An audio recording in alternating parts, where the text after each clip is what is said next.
What's going on, people? Welcome to another episode of The Take On. I'm here with Joey Knights. How you doing, bro? I'm good, mate. Yourself? Yes, I'm good. Well, listen, we've taken L's. We've got to console each other today. We've taken L's, yeah? Yeah. Danny Murphy, how you doing, son? Good, mate. Yeah. Happy? Good? Do you know 3 points what? in the bag? Pleasantly surprised how well Liverpool have started, you know. Here we go. No, I am. Yeah. I didn't quite expect them to be. I mean, Szoboszlai's hit the ground running, which is McAllister's looking comfortable. And Salah's going to stay. Hang on, mate. There's still, at the time of recording, mate, there's still over 24 hours, yeah? So I wouldn't say that, mate, yeah? 250 down on the table. But we got a lot to talk about, man. Let's start, always drama at Man United. So annoying. But let's start at Man United. Let's start with this Jadon Sancho situation with him taking on Ten Hag. For a bit of context, after the game against Arsenal, Erik Ten Hag was asked, basically, where is Sancho? And he said, he hasn't been training well enough. So I picked the players who've trained well enough during the week, and he didn't make the squad because of that.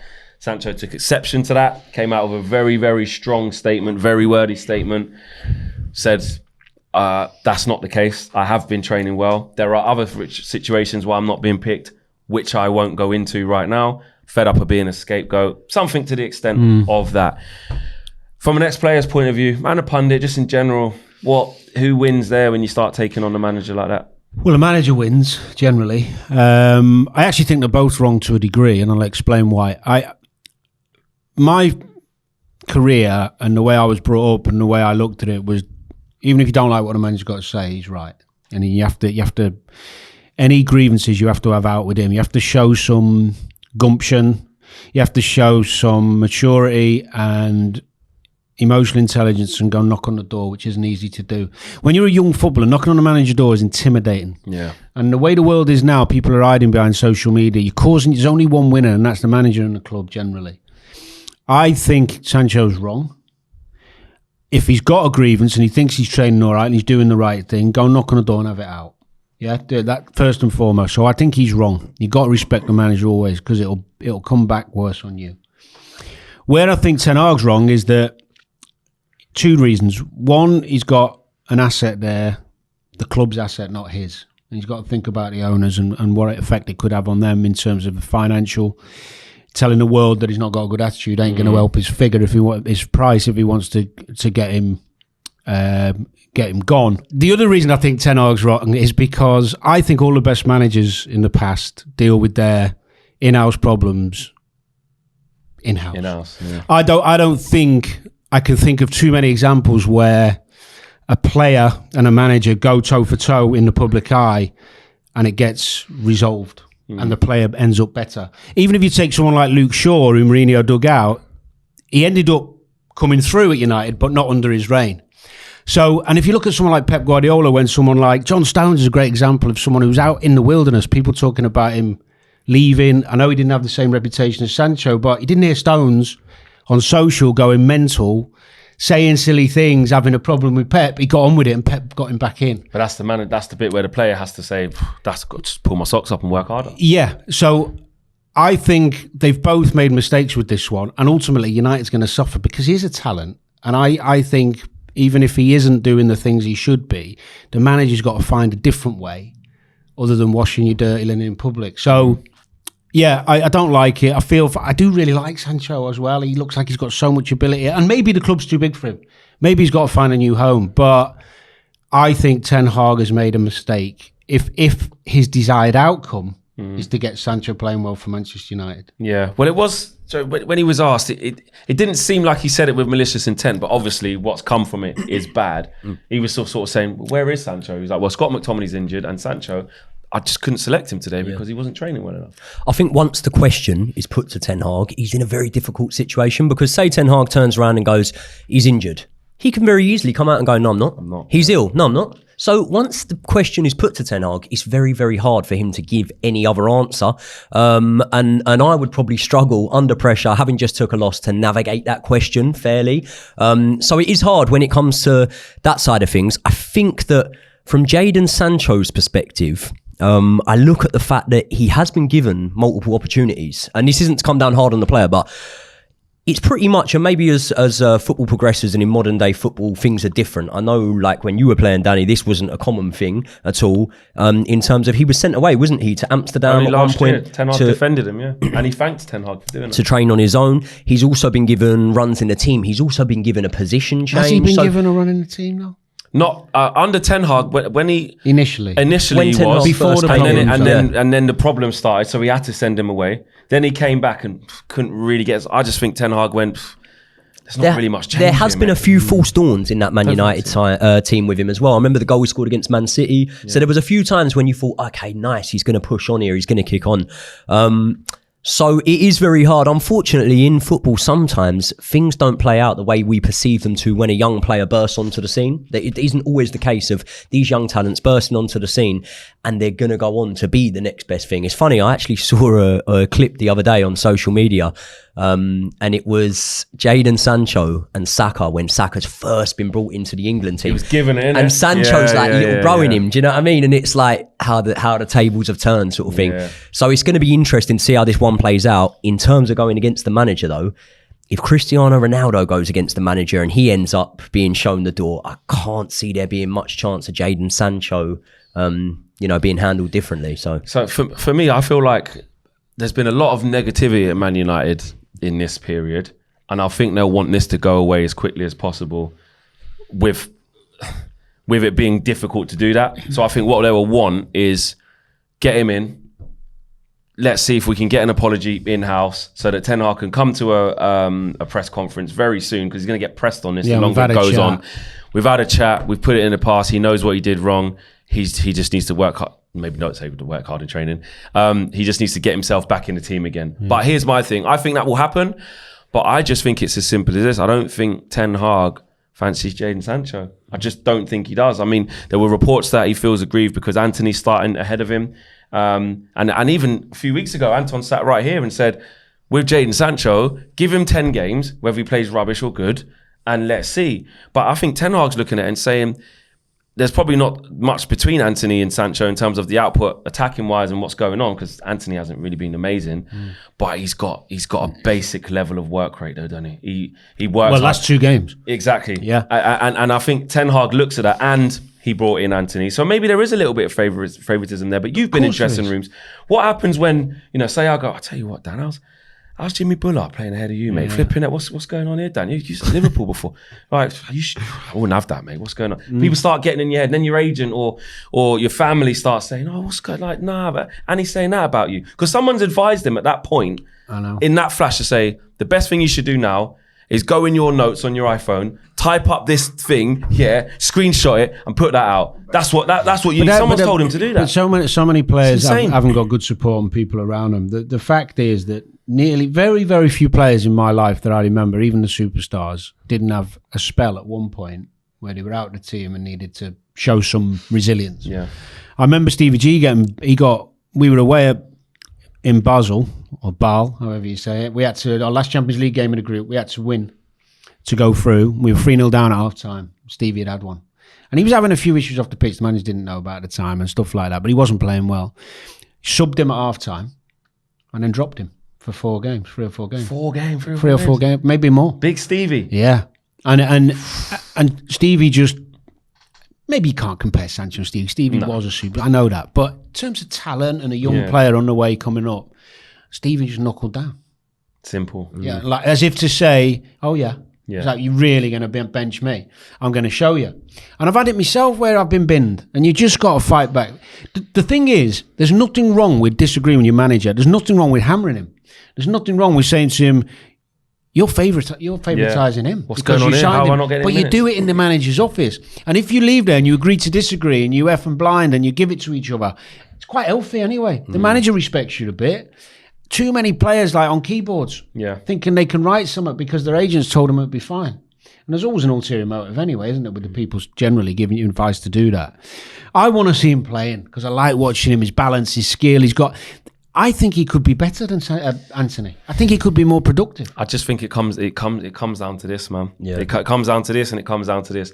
How much does Jadon want it? I agree with you. I've always wanted it to work for Jadon, but I just look at it and I'm like, does he have the minerals to to knuckle down? Does he have the playing style that Ten Hag wants? Does he have the aggression? Does he have, because he's got ability. Jadon Sancho's got ability. We've seen it with Dortmund putting up big numbers, and I know some players do come from Germany. You know, we've seen some come to this league and not work out, but it's in there. Like, you know, he's a good player. I think what's worrying is there's a little bit of a pattern potentially emerging. And before I say this, I would like nothing more than Jadon Sancho to do really well. Obviously, he's a national team player. Well, Hopefully you he will. comes back Chelsea into the probably fold. buy everyone else. Well, yeah, He was in for him, decided not to. See, this is what I'm saying. When we talk instead, about apparently. a potential pattern emerging here, right? He's in the Man City academy. He gets moved on. Does really, really well in Germany, obviously. A lot of players that we've sent over there and other players from other countries have done really, really well over there, especially at Dortmund. That's the team to go to if you're a young player and you want to progress. So we write that off. But then he comes to Man United and they're looking at moving him on, yeah? They apparently were negotiating with Chelsea about the sale of him. Also, Gareth Southgate, you look at him for England, you know, he was in that England team. I remember in qualification, I think it was for the Euro 2020s, he was like quite a mainstay in that team, gets moved on, dropped from the squad, doesn't really see himself back in it. So there's always that fear that there's a little bit of a pattern potentially emerging here, but hopefully, you know, he pushes on. Do you know, just lastly on it, I think there's, from a player's mentality as well, that there is some players, and unfortunately, you know, it happens. It's the way it is. Some players under immense scrutiny, under the microscope, at a massive, huge club, one of the biggest in the world, can't take the pressure. Yeah. And, you know, especially with social media, that constant looking at what people are thinking of you, judging you, all those things. And it might just be a case he needs to be in a smaller pond. And if that's the case, as long as he goes on to have a good career, and sometimes it doesn't always. Sometimes it just doesn't work, innit? Yeah. Wilf Zaha was a great example. Yeah, just was too big, went back to Palace, and then look, only just left now. Excuse me. I would listen. I really want it to work out. I hope they can bury the hatchet and we get to see the best of Jadon Sancho. Well, you need summer, because the amount of games you're losing is a joke, isn't it? It's only 50%, mate. It's all right. We're better off this time last year than we were before. You know what I mean? Oh, you keep saying that. Because it's true. We're making progress, mate. Let us get our players back. Who have you got next? Mate, Johnny Evans was last playing when you were still playing. I know, yeah. Do you know what I mean? Who have you got next? Flipping it, Brighton. Oh, no. Got Hoyland fit, you know what I mean? Martinez is all right. Lindelof's going to be all right. Let us get Amrabat in. Let us get our players, yeah? I'm looking forward to that week. Yeah, I bet you are. I'll keep I quiet want to see on you this on Match of the debate. Day. Dissect that one at Old Trafford, yeah? Let's move it on. Let's say, look, Danny Organ. Let's start with Liverpool. Yeah. It was all FSG out. What we're going to do? We're embarrassed by the Caicedo's move. Oh no, Mo Salah's going to leave. And now we've got Gravenberch, we've got Endo. Everything's going to be all right. Trent in midfield. Well, do you know what was mad is that he didn't play either of the holders, did he? He just put McAllister back in there because he knew he'd have the ball. I was surprised at Villa. I expected a bit more from them, really.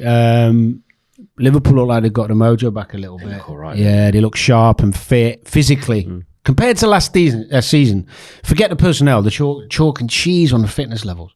I mean, with and without the ball and movement, everything looks sharp. So as I said about Szoboszlai, I've raved about him. But I think that there looks to be a collective energy, a bit more like a Klopp side than the Liverpool side that started last season. So yeah, all good, but they can't get too carried away too quickly. Well, just on that, actually, I know it's like kind of the opposite of what you're saying, not getting too carried away too quickly. But could this be the start of something special again? You know, being able to challenge again with Man City. You know, you're not in the Champions League, yes, but in terms of getting that consistency in the Premier League, do you look at it like, do you think you could be better than Arsenal this year? It's interpretation of special, isn't it? Winning trophies is special, really. Are Liverpool capable of winning the Europa League? Damn right. Yeah, absolutely. And if they win that and get back in the Champions League, I'd say that's a good season. You know, win the FA Cup or the Europa Can you challenge League. for the league? Toe-to-toe with City. Can you go toe-to-toe with City this year? If City fall away for some reason. So they need a little bit of a drop off. Yeah. I don't think Liverpool will make the gap up, but I think we'll finish above you comfortably. All right, I didn't ask you if you finished. Oh, did you not? No, I thought you did. And we'll certainly finish above Chelsea. You see what I mean, mate? I told you, mate. FSG out a couple of weeks ago. Danny saying I'm worried. I did not all this. say that. You didn't actually, not but he was say saying he was worried. Did you not? Did I? Yeah, you did. About what? Just about the transfer, what's going on with the midfield. You was worried, mate. I don't think I was. Ah, look at this. I think you'd have to find out. Yeah, I'll dig it out for you. I'll send it to you in the group. Joey, Chelsea. Yep. Pochettino tinkering. You know, it's a bit like this at the minute. Joey, I've just got to ask one thing because I've a couple of my mates go Chelsea. Well, quite a few actually season ticket holders and all that, and they're all telling me one thing. Now, forget the bigger picture, but just initially, Chilwell left wing. It's not working. It's going not on? just the He's a fact left that back. it's not just the fact that Poch is your guy. You Chilwell's. said how major he is. That's why I'm You shocked. better ring him and find out what's I'm going asking on. the man. It's not just the fact that Chile's on the left wing. It's more the fact that Levi Colwell's playing left back. Yeah. For me now, Levi Colwell is actually the number one centre back, and I'm not one of these people that again. Thiago Silva's too old. He can't play in a back four. I don't go with that sort of line of thought. But Levi Colwell is the number one centre back for me. So it's hard because sometimes we speak about, and this is assuming that the manager has given the green light on players, but sometimes we speak about the fact, Arsenal are seeing it now with Havertz maybe. It might be best for the manager to drop that player. But when the managers vouch for a player and they brought him in for big money, often they don't want to drop him. What we're seeing at the moment is Axel Disasi, who obviously scored the goal on the opening day against Liverpool. His performances haven't been great. I would rather see Levi Colwell moved into a back four. Chile goes back to left back. People tell me that pre-season means nothing, but actually, if you look at a lot of teams in that top six, their pre-seasons last couple of seasons have sort of translated a little bit into how they've started the campaign. We look good in pre-season. We beat some good teams. We're in that Premier League Super Series for whatever you think it's worth.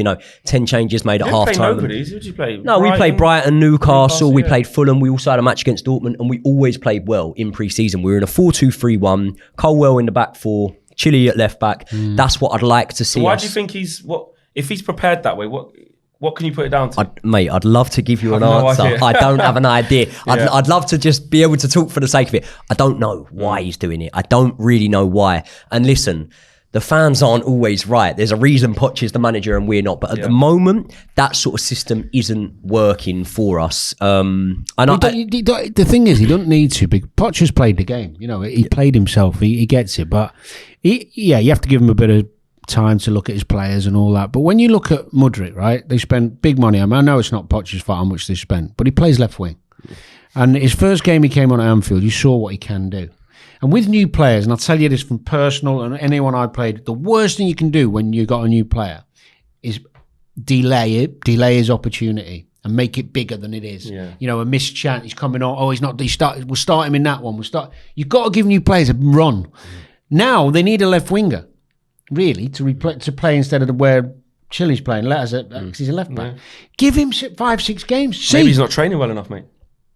No, I think he is. You look at the footage. He had a good pre-season, of Mudryk. He looked pretty good in pre-season. Sharp, wasn't he? Mudryk. The only thing that worries me a little bit about Mudryk is his mentality. And when I say his mentality, I more mean he can seem overwhelmed. He can look like a deer in the headlight at times. He's in and out though. I was at the match against Forest, and he actually came on, and it wasn't a good shot, but at least he had a pop at goal, and he looked like he was trying to make things happen. I completely agree with you about giving him a run in the team. I can't put a judgment here right now and say to you, no, he's a really good player. Yeah. I don't know yet. I really don't know. I think he's potentially But also, good. There's another one there that we haven't mentioned, Ian Maatsen. Ian Maatsen was on fire in pre-season. We're talking about players that did well in pre-season. Ian Maatsen was probably one of our top 3 best performers. Going to go back to Burnley, and then he posted up that I'm still here, mate. This is what is an absolute head scratcher there. Apparently, we've accepted a bid from Burnley. I get that it's 100% profit, and there's people a lot cleverer than me when it comes to balancing books and things like that. But we've got Cucurella on our books. Get rid of him if you want to get rid of someone that plays in that left back role. About that as well, mate. Yeah, he was out there giving it all last week, giving it beans. Yeah, look at that, he's still there. We've got Regan on instead, though. Yeah, he's a good bench warmer. He keeps it warm. No, look, it's not good. I was at the match. There was a massive lack of creativity. The context that goes behind the obviously draw with Liverpool, the loss to West Ham, I was always able to go, but look, when it starts ticking and and I'm not giving up hope. I fully believe that Chelsea are going to be up there this season. Do I think that our chances have lessened already at getting them Champions League spots? Yeah, I'm not in denial. I'm not an idiot. I get that we're having a lesser chance, but 2-3 good results. Believe me, 2-3 good results, things change. Cool. And Forest have got a win against Chelsea. Forest have beat other big teams this season. They've already gone 2 up against Man United and whatever. All the teams around Joe, we came back, mate. Yeah. That area. They got one against Arsenal. They've played a couple big teams this season, and there's only one they got the W against, mate. Yeah, they don't do well away. When they were due a win, that was the problem. They were due a win. They played well against Arsenal, didn't get the win. Played well against Man United, got pegged back. So it's like, they were due a win, this is the one. And unfortunately Chelsea were there, and we were only happy to oblige. Can I ask one question quickly? Moises Caicedo, mate. I know it's I'm early. not worried about him. Yeah, not worried. Danny, what? We ain't got to talk about this. 115 million. Right? He's falling over the ball. He's giving it away. He's going to take a little while. Just teething problems here, or are we dealing with a? He's going to come good. I don't know whether the Kante and Makelele comparison should always be made just because we sign a player in that position. However, what I would say is there is moments when he looks a little bit casual for my liking. But saying that, I do have full faith. I have a lot more faith that Moises Caicedo is going to come good than I would have with players like Havertz, obviously with the likes of Mudryk now. And that's not me saying they won't. But Jackson looks sharp, but he's missing chances at the minute. But he's never. Yeah, I mean, do you know I was saying out there the only win that I can take. This is how bad it's getting as a Chelsea fan at the minute. The only win that I can take away from this weekend is that I think Havertz's miss was worse than Jackson's, and that's when you know Spurs ain't going well. Yeah. And just finally, I want to ask you, because you've seen all the games. I've seen a few of them myself. Fernandez in his 8 role. You talk about creativity, isn't that what he's supposed to be doing?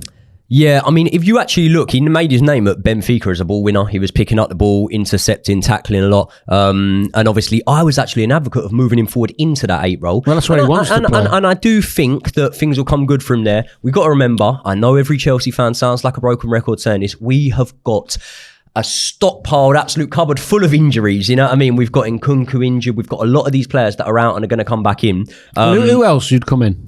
So we got Reece James and Nkunku. We got Reece James and Nkunku. We got Fofana out. We got Badia Shield out. So you think Badia Shield will play instead of Colwell? No, actually, do you think Fofana will play instead of Thiago Silva? Fofana could play instead of Thiago Silva. You never know straight away just yet. Obviously, Kane Chukwuemeka straight away. If you say to me now in that number 10 role, I know we just brought Cole Palmer in, so that confuses things a little bit. But he had started well, so there are definitely players there.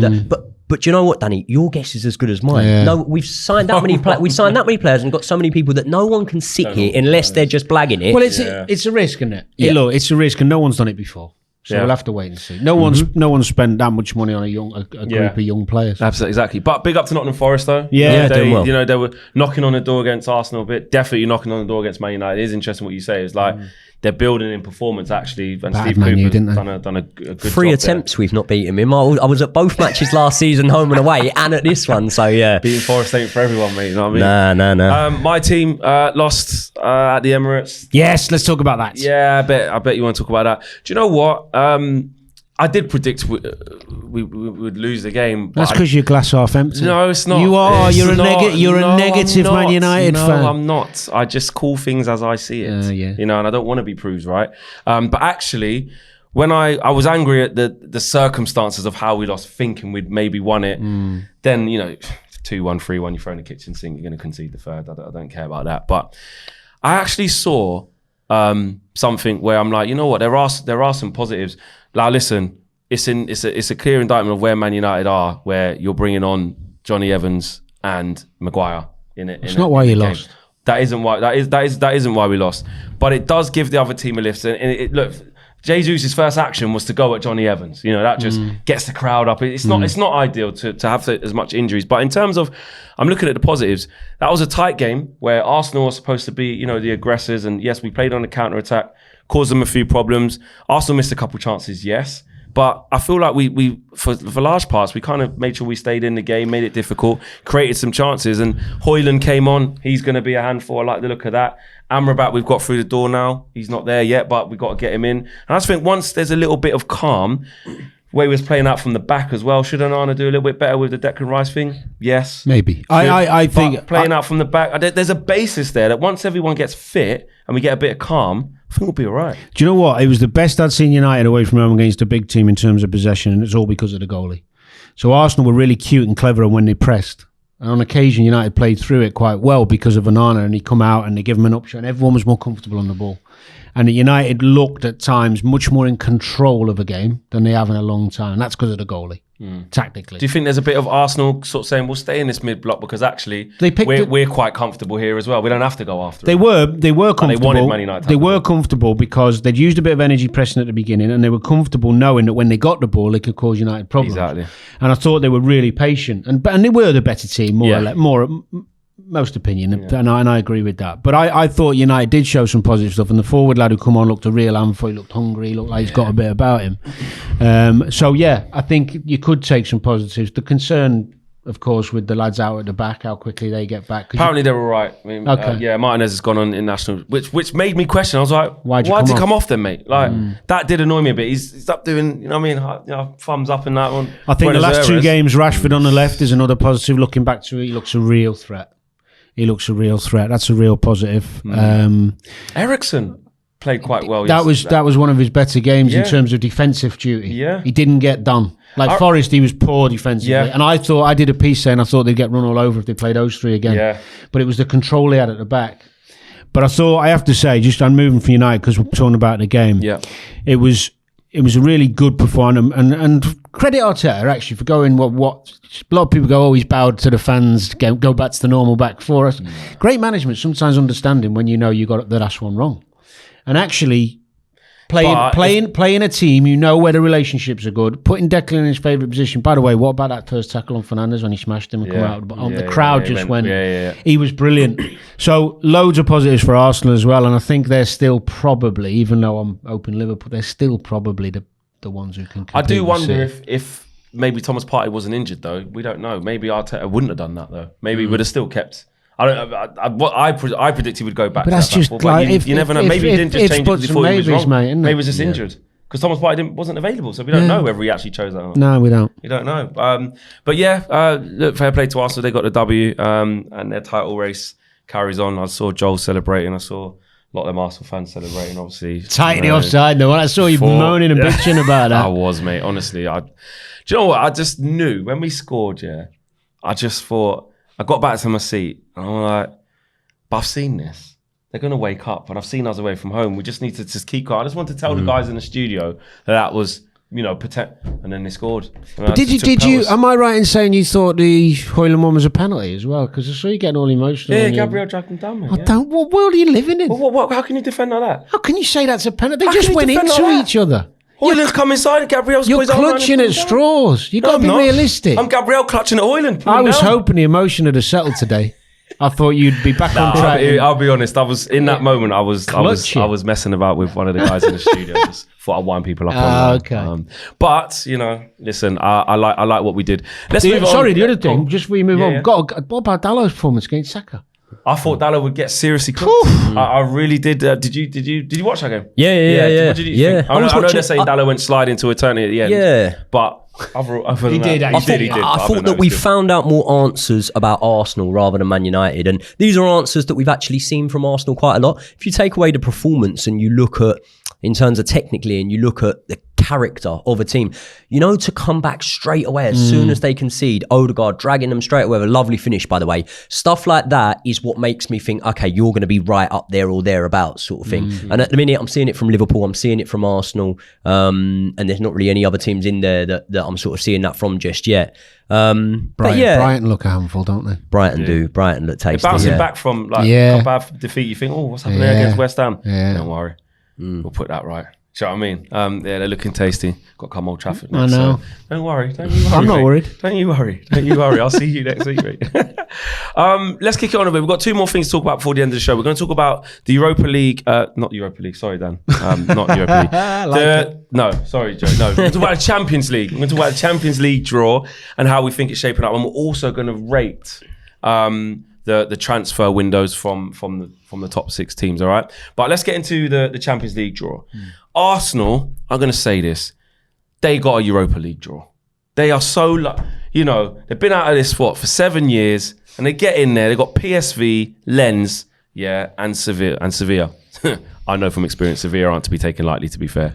But in the Europa I think there's easier groups than that, I think there's easier, but Arsenal... I think Man City have probably got an easier group than that. Yeah. Well, walking that. Oh, if they didn't qualify from that, they'd have first as well. Yeah, they'll be top of that. Easy group. Not easy, but away from home, it's never in Europe. It's never easy. I know it is a knockout round, but you look at their performance against Sporting Lisbon last season and stuff. I wouldn't be so sure too early on in European competition, but yeah, you would massively fancy them to top that group. Imagine they didn't get through. Newcastle, because first time back in there in a long time, they've been labelled as getting the group of death. PSG, Dortmund and Milan. Do you know, I think there's 2 ways of looking at it. There is, isn't there? One as a fan and one as a player, right? Yeah. And as a player, although you want to play in a big city, you're like, oh no. Would you be like, or would you not be like, come on, we've got to grab you. It depends on where you're at in your Mbappe's journey. coming St James's. Yeah, but where you at in your journey? So when you start a tournament, generally, when I was at Liverpool playing Champions League, we believe we could win it, right? Yeah. So what you don't want is a ridiculous start where you're going to have to be on it every game. You need one gimme. You need one at least. Dortmund? They've got Dortmund. They're no gimmies, are they? Go into Dortmund. Dortmund at St James's? Who would they be? Listen, how would they do at St James's against Milan, Dortmund? Newcastle at home, if they play well, can beat all of them. Yeah. All of them. I'd agree with But that. if they're not at it, and that's the problem in the Champions League in a tough group. If you're in a tough group and you're not out for 20, 30 minutes in a game, you can get done. So from a player's perspective, it's a little bit, could have done not that. But as a fan, when you start booking your flights and looking where I'm going Paris, going Milan, going Dortmund, nights out, amazing stadiums, memories of a lifetime. You're buzzing. But absolutely. I don't think the players will be as buzzing as the fans. How would you see that? Do you know what? This is one of the groups that when I looked at it, I was a little bit conscious of even speaking about this because I thought people are going to think I'm trying to give one of these wild takes here.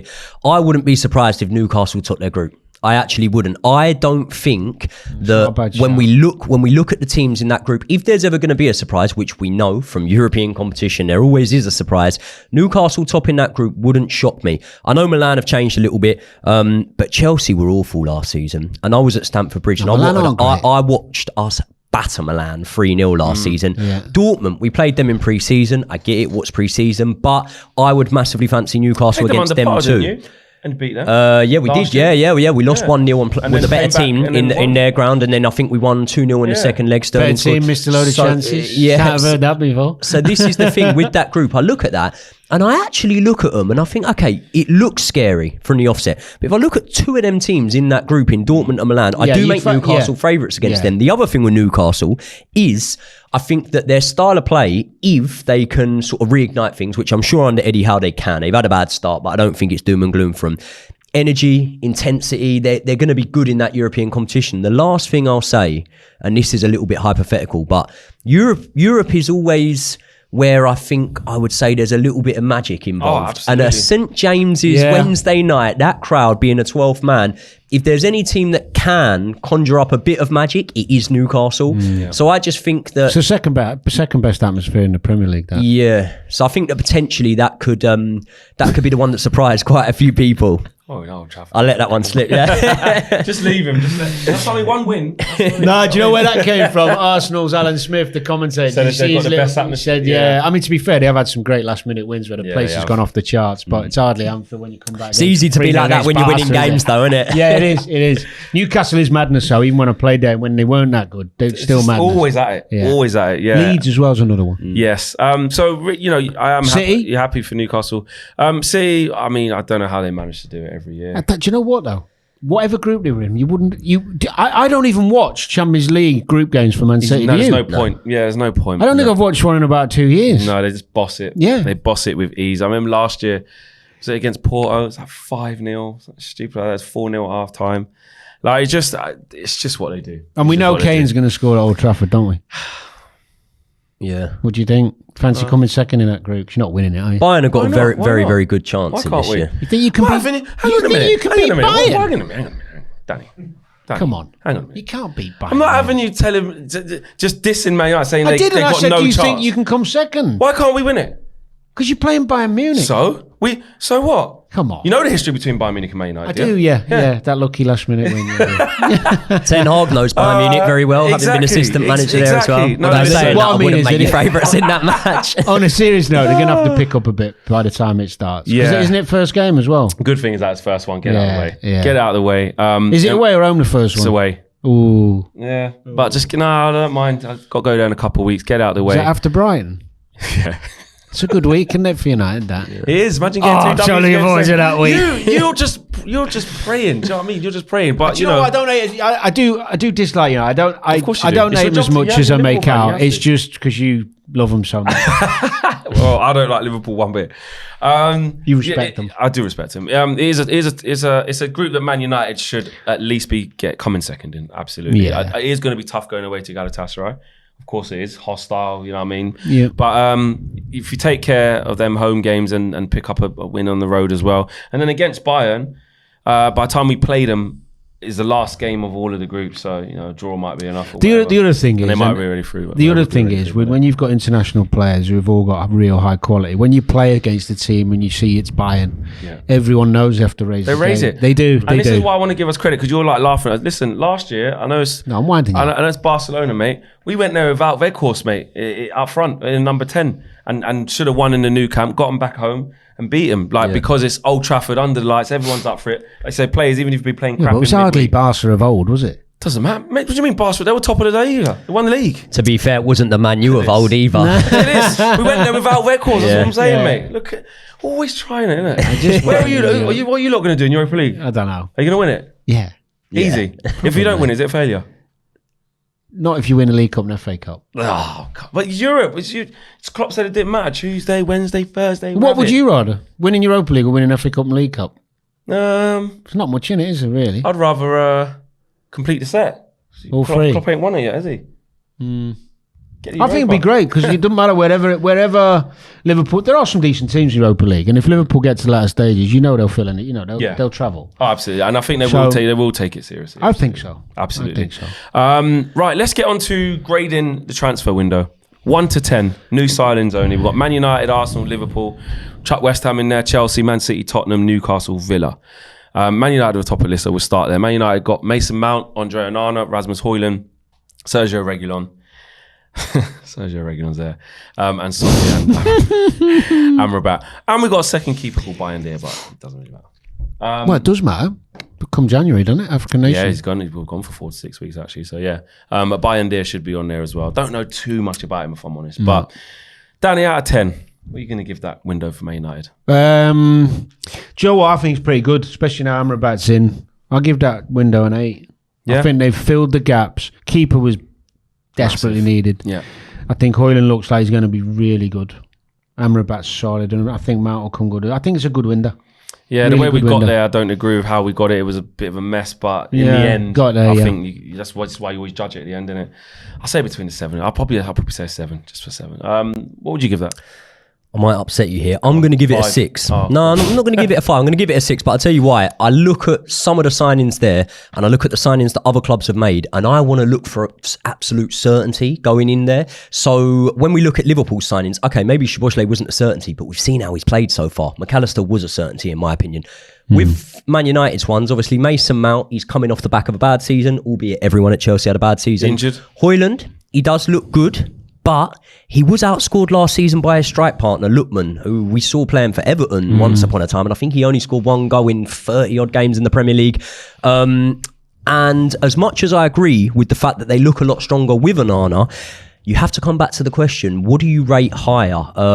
A goalkeeper that's better with the ball at his feet and being able to tick the game over nicely, or a good shot stopper? And then you have to draw your conclusion. So I just think that although it's a 6 that I'm rating that could transpire to be a 9, there's a bit more uncertainty in Man United's than I see in the other teams. There's bigger uncertainties because the players have never played here as well. Like Højlund's unknown, Amrabat ain't played in the league, Onana's like ain't I think the other good thing for United, and need to make some good points there, I think the other good thing United is they're all desperate to play for United. Yeah. Yeah, Amrabat's. They're all got that. They're all going to be desperate to do well. Yeah. None of them are walking through a door thinking they've made it and they're already a superstar, and that's a good thing. Arsenal, Declan Rice, Kai Havertz, Yurin Timber, David Raya. They're one Kai Havertz off of getting a 9 in that transfer window, because I do think that that's the one that's not going to come good, and I'm not jumping on the bandwagon. I have got personal experience having sat in the Matthew Harding watching Kai Havertz time and time again, waiting for him to come good. Reliving it, and it just doesn't really transpire. We're told time and time again when you find his position, but what I'd love to know is what are people basing it on that when you find his position he's going to become this world beater all of a sudden? I just don't think he's cut out for that level. Although, bring it down to because of him. I'd say it's a solid 8, because I think Declan Rice, regardless of the money you spent on him, the player doesn't put the price tag on his head. He's fitted in perfectly, and I think he'll go on and do big things. I actually think that David Raya, there's a good chance there that he could take Ramsdale's place. And obviously Timber's the unfortunate one because he's been injured straight away, but I would back him to be a top signing, if not for not that much money in today's market, 40-odd million. So I'd give him an 8. That was a blow. Give him an 8. I'll go 7. There are 3 really good ones. I'm not sure on Havertz myself yet. Although I know he's an elegant, lovely technical player, but was it worth 65 million. I'd have been tempted to spend that elsewhere on the team. Yeah. Okay. So yeah, no. 7. Yeah, 7. Liverpool, Alexis McAllister, Dominic Szoboszlai, Ryan Gravenberch, and Wataru Endo. Well, I think, they've obviously gone for the area we all knew. 4 midfielders. I think they've lost 3. Well, they've lost more than 3. Lost 4 or 5, haven't they? A couple on free out of contract. So yeah, I'm pleased. I'm going to go 8, and that's partly because Szoboszlai started like a train, and I'm loving that one. Yet we're yet to see much on Gravenberch and Endo's adaptability in terms of being able to cope with the physical aspect of the Premier League. You'd think they would, because that's why they bought them, but we'll have to wait and see. But yeah, I'm happy. Yeah. I would have liked to see maybe another centre half. Yeah, if I'm honest. Yeah, but I just feel they needed major surgery in that central midfield. And they've done area. it. Yeah, they've just literally done that. See where they get to in January, and then maybe go again. Would you agree with that? I'd give him a 7. Yeah. And the only reason I would say that is because, again, another centre half is something I would have maybe liked to see if I was a Liverpool fan. Also, and this is not at all because I would drop the man playing there, but I would have liked to see him go in for a right back as well. Because I think Trent can be a little bit wasted there at times. I get that you can look at a game like Villa the other day and you can go, God, his creativity is amazing. That's brilliant. But when you've got a team coming at you attacking, I saw with Gomez Newcastle can play there. He's played there fair. Yeah. I think he trusts. He gave Gomez. I mean, 2 or 3 years ago, maybe, about 2 or 3 seasons ago, Gomez in partnership with Van Dijk, people talking about him being this, England centre half for the future. He's comfortable playing right back. He's a decent footballer. He's not got Trent's creativity, but they gave him a 5-year deal last year, or 18 months ago, or last year, whenever it was. Klopp obviously likes him. Yeah. Now, some fans really do, and some not so sure at Liverpool, but I think the reason they haven't gone for a right back is because they've got him. And one-on-one, defensively, he's better than Trent. Yeah, he's not a better player than Trent, but he's defensively one-on-one. So I think that's probably why. Okay, so we've got 7 there. We've got 7 8 here. West Ham, James Ward-Prowse, Mohamed Kudus, Edson Alvarez, and Konstantinos Mavropanos. I don't think they could have spent that money much I think better. they've done the best business. 9. Yeah. I was going to give them a 9 too. I think they're the ones that I would actually look at and say you've done the best. And do you know what? When Declan Rice leaves, clubs always think, and fan bases more so, always think it's doom and gloom when your star man leaves. But the summer that Coutinho was brought from Barcelona from Liverpool, if you look at who they brought in that summer, I think that was the summer they brought Van Dijk in, they brought Salah in, and they brought Robertson in. So I think that this could be something a little bit similar to that. You look at the names they brought in, you go, do you know what? I know it's a bold one to say you've levelled up after selling Declan Rice, but you'd be a brave man to go against that, I reckon. Yeah, I don't think you can spend that money much. The only thing that maybe would have made it a 10 is if they got another 9. But well, they got Ings still. Yeah, and people have written Kudus can play there. Kudus can play there. Yeah, I think it's a brilliant window for West Ham. There's not. They were trying to get Harry Maguire, but again, they went for Mavropanos instead. So they got a centre half what they wanted. 2 central midfielders, good ones as well. Yeah, Kudus creative. I like it. We're all agreed. 9. Yeah, 9. Chelsea. Anson will be loving it. He'd have probably gone 10. He would have went 10. He said, he's 100% 10. Chelsea, Caicedo, Nkunku, Disasi, Lavia, Nicholas Jackson, Cole Palmer. 10. Joking.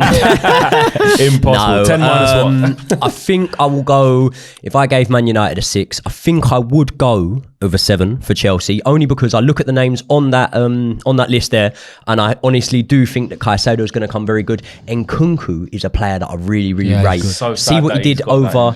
Yeah, but he'll come back. He's young. I see what he did over in the Bundesliga, and you could compare it to Werner looked good in the Bundesliga, Havertz looked good. A 25-year-old with more of a back catalogue of what they've done is a lot different to a 19-year-old Kai Havertz that we brought in. So I think Nkunku's a bit more of a sure thing. And obviously when I look at the likes of Nicholas Jackson, he's another player I think will come good, and Cole Palmer. So business hat on also, I look at sell-on value, the age profile of it. It's one of those that will raise a few eyebrows and shock a few, but I would give him a solid 7 there. Yeah, the potential in the individuals you're looking at, you're going, Moises Caicedo, I know what he can do. Yeah, I think 7's fair. I really like. Cole Palmer looks like he's going to play. He looks all right, but because if we're rating it on the players and not so much, amazing, do you? So there's a lot of risks in there. But Nicholas Jackson, you don't know. Axel Disasi, you don't know. Chelsea are going that way. Yeah, so it fits in with their model. But yeah, there's a few question marks, but a lot of the players they've brought in this summer are potentially very, very good. Yeah. So it's going to be a slow burn in it, watching them evolve. I don't think it's going to happen overnight. I don't think Chelsea fans think that's the case either. But yeah, they have overspent on a lot of the players, I think. but still, they've got a lot of young talent and who I think will get much, much better. I'd just say one more point. With a lot of the feedback I'm getting from people is they're saying, well, you think you're going to be able to move these players on and whatnot if they're on this long a contract? I would say one thing is, when we had that transfer window ban, the season after that, Lampard spent big. He brought in Ziyech, Pulisic, he brought in Werner, he brought in Havertz. And now you look at the fact that all those players are gone and we've recouped money. Maybe it's not a good thing they've all gone because we didn't bring them in to sell them. We brought them in for them to succeed. Yeah, exactly. We did win a Champions League, but all of them have gone, and we didn't make bigger losses on that many of them. So the only thing I would say is, and maybe I'm just because I'm only looking at the names on there, it's what they haven't done, isn't it? Really, you haven't brought in terms of goalkeeper, proper striker. You know, they're still saying we want more. After doing we always want more with Chelsea. Yeah, but that's what's insane. I'm like, how much more do you need? If you've spent nearly £1 billion, you haven't got a really established goal scorer or a really dominant goalkeeper who you're really comfortable with. Someone's doing something wrong, aren't they? So is it? Yeah, 7? no, I'd agree. No, it's not. It's gone down. Is it a 6? Well, the more I'm thinking about it's a 7. Is it a 5 then? It's probably. I'm going to go 6. Nah, because we're not. If you're saying about it being a 5, then we're looking at the hypothetical of players we haven't bought in. We're told here that we're rating the players we've bought in. Oh, okay. So if we're only rating the players we bought in, otherwise I'm going to have to start going through and giving false ratings to the rest of them. No, but you can say but you can say it hasn't been good because they didn't get this, but they chose to get that, so that makes the window not good, though. You can say that. Yeah, but then I think Nkunku, you could imagine, will come back into that team and will score goals. The other thing as well is, I know people say he's just an academy kid. Amanda Broha, he looks really, really good. He had a bad injury. He stayed. He looked really good at Southampton. I think he could push on. Okay. Man City, Gvardiol, Kovacic, Jeremy Doku, Mateus. Well, Gvardiol's probably one of the best young defenders in the world, and they didn't even need him. Which is so annoying. So annoying, isn't it? Doku's a clever one because they haven't really got anyone that dynamic who plays wide and can fly past people and, you know, just scares people to death with that pace and that skill. Kovacic was sensible. With the only thing with Kovacic, you're not going to get much end product from him. I mean, he can see a pass, of course he can. See a pass, travel with the ball. But he hasn't got Gundogan's numbers. No. So you're going to have to replace that with, I mean, it's not like they're struggling with Alvarez banging in goals as well. But Kovacic is so reliable. It's a no-brainer for, what was it, 30 mil? Yeah. You know, but he's 29 years old. I know, but these days with the science and the way the players are looking after him, he's got 4 years left easy. Yeah. Especially in that seat. And he's a good player. Yeah, very really good player. I'd have had him in a heartbeat, man. And Mateus Nunes is one of the few players, although his numbers aren't great, and I think, like all players at City, they improve with Pep. But what he's got that not many players have in midfield these days, and I'm trying to think of who the other guy was I was thinking of, but he reminds me a little bit, not in terms of his defensive capabilities, when he was moving with the ball, with Moussa Dembele. So he can get the ball from a static position, move his body's gone, and he glides past, travels with the ball past people. Yeah. And there's not many ball carriers who can go from deep to high. Because Dembele didn't score a lot of goals or assist a lot of goals at all. You look at his number, you go, who's this guy? But when you watch Nunes play, right, he always catches the eye because of these magical runs he does and the strength and little bits here and there, but he doesn't really score or make that many. But at Old Trafford, honestly, I went, he was good. What is going on? I was like, why can no one get near this guy? He's just running through everyone. He's unbelievable. It's ridiculous, yeah. So what are you giving them? 8.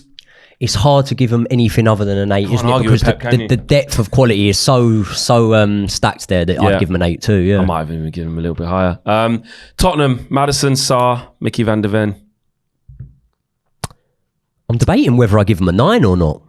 Because I think Sarr's looked really good, and I think Van der Ven's looked really good coming over from the Bundesliga. I think he's looked really good. Not on here, and I've not even mentioned James Maddison there because we all know how much his praise has been getting sung. There's a few missing off. I think Tottenham, I'd go 8 really strong. The only question mark's going to be, if one of the forward boys gets injured. I'll go 8.5 if I can. Solomon's not on there either. Yeah, exactly. There's a few missed off. Yeah, going 8 Spurs. Yeah, I'll give him an 8. We'll wrap this up then. Newcastle got Tonali, Gordon, Barnes, Livramento, Lewis Hall. The only thing I'd say about Newcastle, for those players I think Tonali's a great sign. I like Antony Gordon. I'm going to go 7, and the reason I'm going to go 7 is because the last 2 games have shown that they didn't get the cover at centre-half, Botman and Shah. And Dan Burn, although I love him, and he had a great season at left-back, at centre-half he gets isolated for pace, and you see it with the Nunes Liverpool game. Yeah. Botman had gone off, Burn went into the middle, could not cope with Nunes, 2 free runs in. And then at Brighton, against Ferguson... Less said about that. Struggle. Yeah. So... someone at recruitment in Newcastle's got that wrong. They needed a centre half. I think that was their main priority. Still got the sales as well, I think. And that obviously ain't, you know what I mean? So you're right, no options. He doesn't fancy him, does he? No. Would you agree with that quickly?